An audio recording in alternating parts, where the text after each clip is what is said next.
పాటు ఉన్న వాళ్ళందరూ బాగుండాలని తప్ప ప్రజలు అనేది ఎప్పుడూ ఎగిరిపోయింది. శ్రవణ్ నిన్న ఒక విషయం తెర మీదకి వచ్చింది. 2014-19 మధ్య చంద్రబాబు నాయుడు గారి హయాంలో జరిగిన లిక్కరు అమ్మకాలు, ఆ విక్రయాలకు సంబంధించి జరిగిన కుట్ర, ఇచ్చిన ఆదేశాల మేరకు ఆదేశాలు అన్నింటిలో కూడా చాలా అవినీతి ఉందని, కుట్ర దాగి ఉందని 2023లో అప్పటి సర్కారు సిఐడి కేసు పెట్టింది. సడన్గా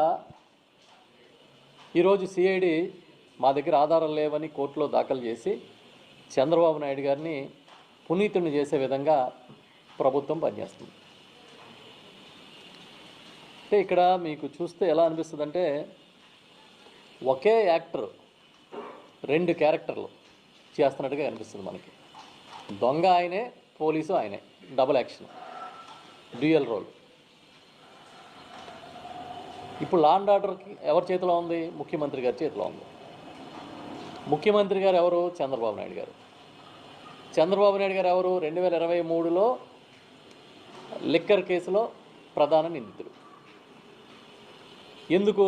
2014-19 మధ్య జరిగిన లిక్కర్ విక్రయాలకు సంబంధించిన కుట్ర, అవినీతికి సంబంధించిన కేసు అది. ఎవరు పెట్టారు? సిఐడి పెట్టింది.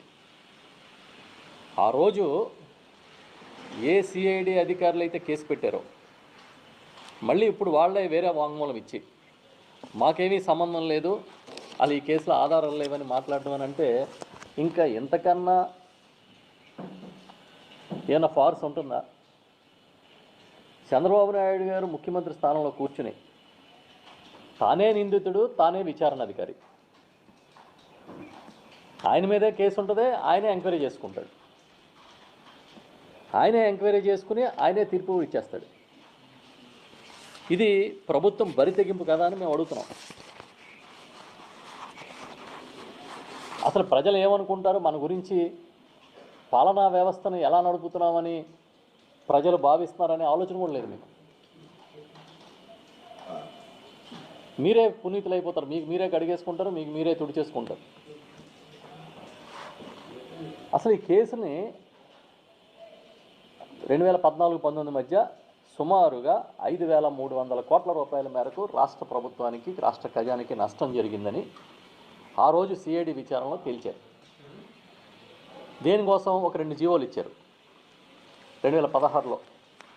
ఆ 2 జీవోల ప్రకారం